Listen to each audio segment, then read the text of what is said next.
ओम नमः शिवाय महारुद्राय महाप्रभु मंगलमय ठाकुरे धवलेश्वराय नमो नमः।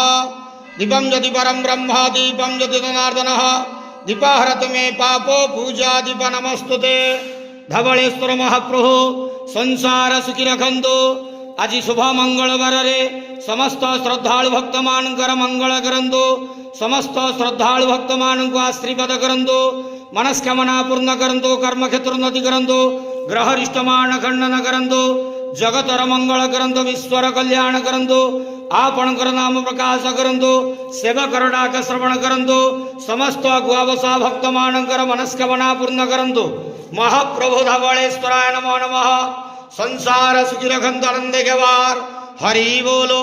आज शुभ मंगलवार रे समस्त श्रद्धालु भक्त मानकर मंगल करंतु आनंदे के वार हरि बोलो। बाबा धवलेश्वराय।